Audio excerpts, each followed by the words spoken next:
If you want to learn about real estate and you love coffee, welcome to Coffee and Real Estate, episode 15, I think. 15, 16. We're somewhere on there, yeah. We'll get it right on the next one. Yeah. We got special guests today. Manuel, do you want to introduce our guests for the day? Yes, so we have Maestro, property buyer, and we have Minor and Shaka. They're in the game, investing in real estate. Cool story about them. They're also licensed real estate agents. Before we get into that topic, can you guys tell us a little bit about your backstory and why you got into real estate? Sure, Minor, start us off. Well, I joined Shaka's team about 2 years and change ago. I was in the restaurant industry at the time. I didn't have my real estate license, and it just happened to coincide. He had a baby on the way, just tore his Achilles. Yep. So I shot him a text message one day. I was burnt out, washing dishes and closing the kitchen down at a restaurant. And perfect timing. He was like, actually, let's grab some lunch on Monday. Life happened. He was like, get your license in 90 days. I'm a little handicapped right now, helping manage these flips, and been with him ever since. What was it? Before we do that, what was the attraction to real estate? Man, I know that you were frustrated with the industry that you were working in, but what was the attraction about real estate? I've always liked sales. I don't like a job where they tell you what you're going to make is going to be what you're going to make. Right. I'm a money-driven individual, and so sales has always been what I lean towards, and real estate isn't going anywhere. It's the investment side is sexy. Everybody wants to be an investor. That's true. So it was a no-brainer. Perfect. Yeah, how I got my start in real estate. I'd gone to school for it a little. I got a finance degree with a real estate specification, so I knew I was interested in real estate from a younger age, but I really just kind of fell into the investment side. I was looking for jobs, looking for something real estate related, and I actually landed a job with one of the larger wholesale firms here, nationwide, if you will, New Western. So I worked for them for about 4 years, worked my way up the ranks there, and then decided to go independent. So I started flipping a bunch of houses, added some rentals to our portfolio. And as Minor mentioned, about 2 years into the flipping side, I had a daughter on the way, and I just torn my Achilles. And I was managing like 7 projects at that time, so just definitely needed a bunch of help. He hit me up at the right time. Obviously, we had a relationship in the past. And he's been with me ever since. And now we've grown to a team of 10 currently. So I have a licensed brokerage as well. So that's pure real estate acquisitions. And Maestro Property Buyers is our direct to seller brand, or our home buying entity, if you will. Okay, perfect. So you focus abroad on investment properties, but one of the things that you may not know is, you kind of mentioned it right now, you are licensed real estate agents. And a lot of times when people think licensed real estate agents, they think the traditional, hey, brokerage where I'm going to go and show clients, buyers, sellers, houses, right? Exactly. So you guys are using your license in a different way. Correct. Can you tell us a little bit more about what the advantages are of using your license? So in the real estate game, it has so many faces. People with different needs, people with different timelines. And so what we found in the investment space is it lets us wear all the hats. When we go to a house, talk to these clients, we can put on the realtor hat, advise them to go the listing route if it's what makes sense for them. Some of these folks are either facing foreclosure or quicker timelines. So we can put on the investor hat and then do the cash quick close. And so there's little to no circumstances where we can't find an exit strategy that makes sense. And so when we go to these, direct to seller appointments, we're in front of these folks, we can kind of advise them with, option A, B, C, and D, and get them a solution. Yeah, 100%. To touch on that, there's a lot of competition in the market on the investor side, right? So one of the reasons that I like being licensed, and I feel like it helps set us apart. One of the reasons he mentioned, right, it gives us the opportunity to work it from multiple different angles, right? So most of the sellers that come in that want to talk to us, they're looking for the cash offer initially, but there's so many different circumstances, as he said, situations that the cash offer might not be the best option for them. And so being licensed, we're able to offer that as a potential exit strategy for them as well. Like, hey, you have a really nice house. You don't need to close in 2 weeks. Are you opposed to listing on the market? So we're able to wear that hat as well. And then on the flip side of things, I think it also adds a layer of credibility, right? Which is a big one, because as we know, there's a ton of wholesalers out there. There's a ton of investors. Some are good, some are ethical, some not so much, right? Yeah. And so we see all of that. And, we use that as a sticking point where we're competing maybe with another wholesaler, another investor on a particular deal. We use that to our advantage. We say, hey, we're licensed as well. If you feel like I do anything unethical, you can report me to TREC. And so I feel like it gives them a little layer of security and added credibility for us as the purchaser or the real estate agent that's coming into the transaction. Yeah, and that's extremely important nowadays, especially with a lot of changes that, on the traditional side with an AR, and of course you have to disclose. And you're absolutely right. As licensed real estate agents, we have to be accountable to the licensing board. We have to, this is our livelihood. Yeah. And so 100%. we're going to go on record if anything does happen, where as opposed to like unlicensed wholesalers out there, they have really nothing to do. No recourse for them, right? For negative, Yeah, for now, because I'm sure that the industry is going to change. I think that's going to be. I think it's going to go this route, like where you have to some way have a license or work with someone licensed to be able to transact long term, not anytime soon, but they've done it in states like Indiana, I believe, already. Florida also. Florida, yeah, okay, yeah. So I think it's only a matter of time, especially with all these changes. It's all about protecting the end consumer, and so you're kind of already ahead of the game. Exactly. What you guys are doing. I agree. Yeah, you got a lot of YouTube. You guys seen that the YouTube? Yeah. People YouTube who University, live in baby. the area, and they're just kind of throwing on. How does that affect you guys? Like, I'm sure you're competing against offers that don't make any sense for people to be making. Yeah. The virtual wholesaling game has obviously gone big, right? I prefer to be local. I feel like there's a lot of advantages to it. Does it work for some guys? Of course, right? But, as you mentioned, they just make really ridiculous offers, or they have an algorithm that says, because we've gotten some of them on our listings, right? They just offer 50% of the value, one day on market, never seen the house. It's like, I mean, if you're playing the numbers game, are you going to get contracts that way? Sure, maybe. But, personally, I feel like it hurts your reputability and your credibility for the deal that you're actually in front of that you can convert just by sending an auto offer at 50% of value or something like that. So It's almost like it's just an automatic no at that point, right? Yeah. You're fishing. I rarely open them. Yeah. Yeah. Yeah, you kind of just an automatic no, and then sometimes it works for other individuals. That's not the business that you want to do.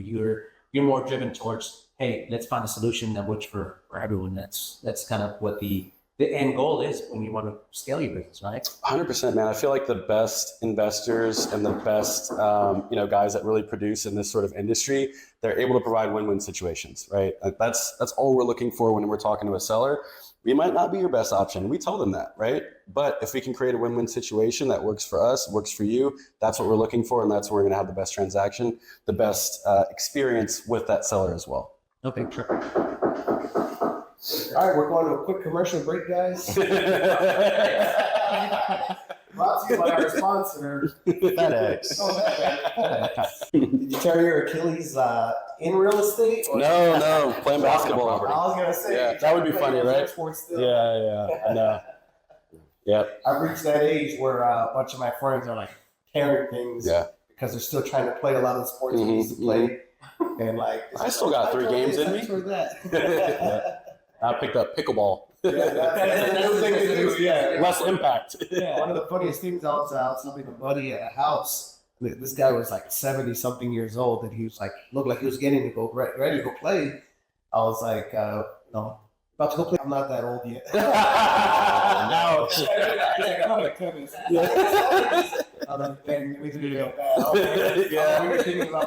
Myself. It's fun, man. Don't rag on the sport. I played it for the first time a couple of weeks ago, and it's a blast. Is it? Yeah. Okay, sorry, man. I mean, we should get a pickleball tournament going. Right? Hey, now we're talking. Yeah, real estate, the pickleball. That would be cool, actually. A little real estate pickleball tournament?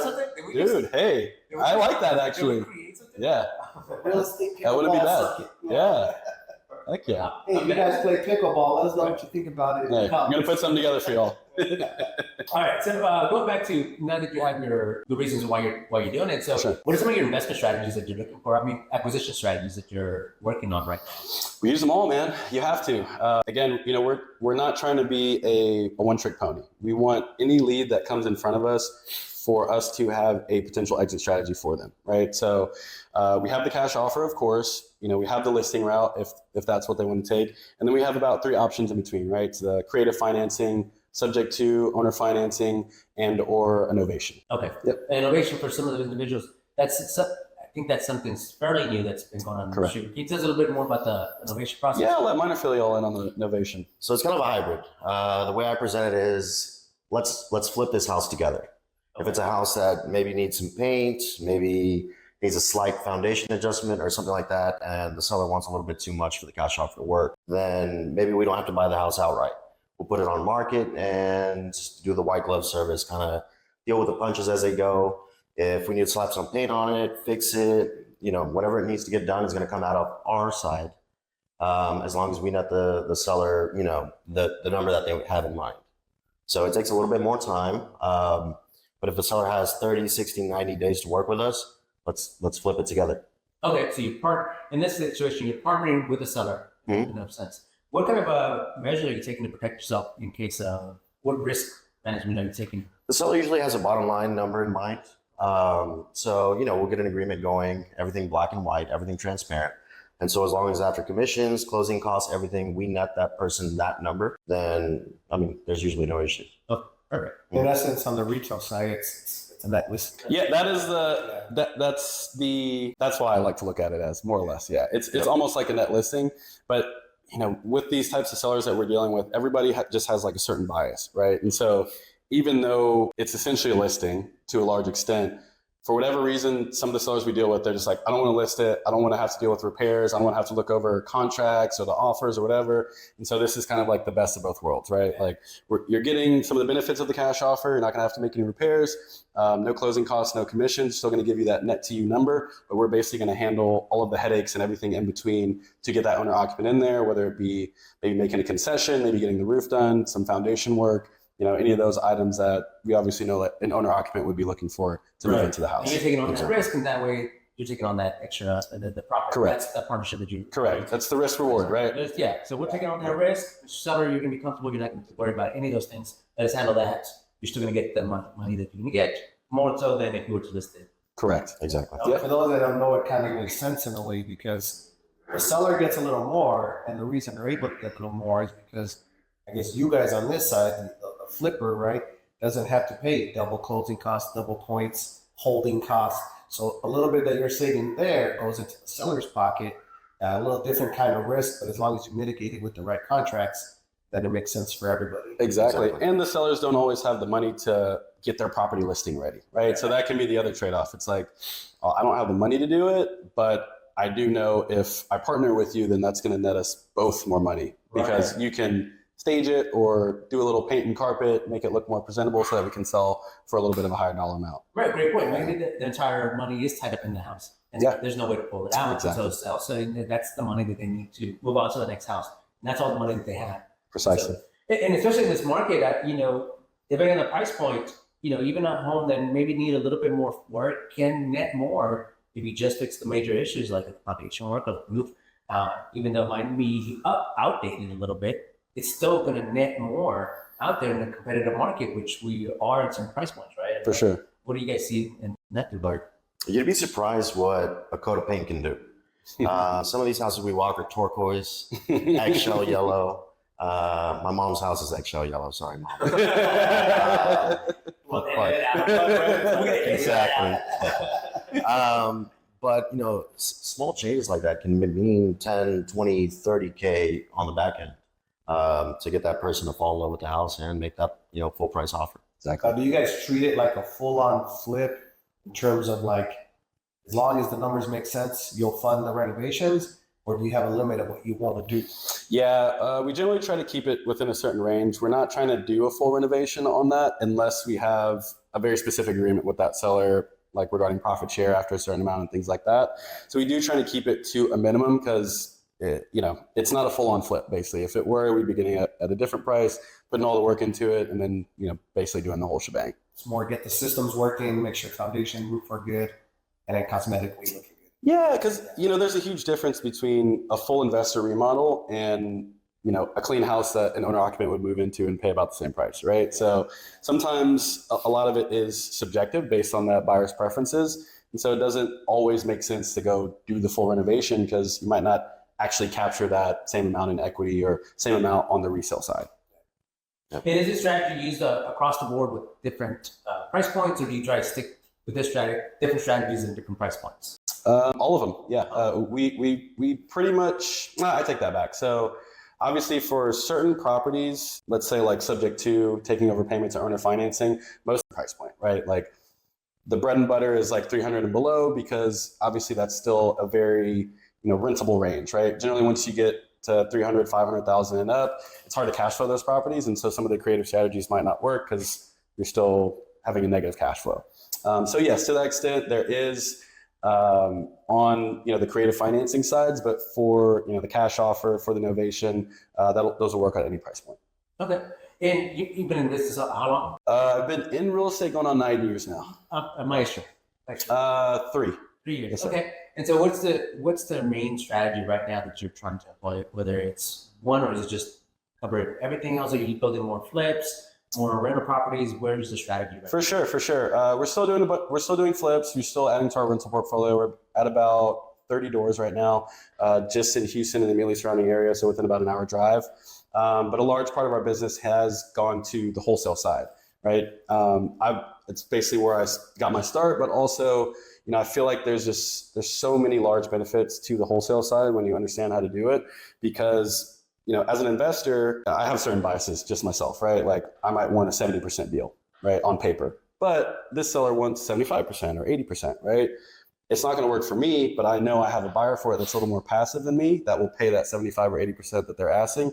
So I can still monetize that lead by putting it under contract and wholesaling it to somebody else. Plus, just having dealt with as many flips as I have, the management side, the quality control side with contractors, checking on the projects. Obviously, you're at the mercy of the market at times as well. And so there's just a lot of variables. It's stressful, man. I'll be honest. Like it can be very stressful. The wholesale side is as well, but it's less of an investment, both financially and time wise, because you're not actually having to go manage contractors, manage the project, quality control it, make all these draws, huge capital expenditure to get recouped basically when you sell it. Right. Okay. Yeah. Speaking of which, we were talking about, you have buyers that's not at 70. I love 70, 65. Of course, right? See as much anymore. Yeah. What are you guys seeing is kind of like the norm right now that investors are willing to pay both for like a flip and then buy a home? For sure. Minor, can you touch on that? It varies, man. It depends on the person.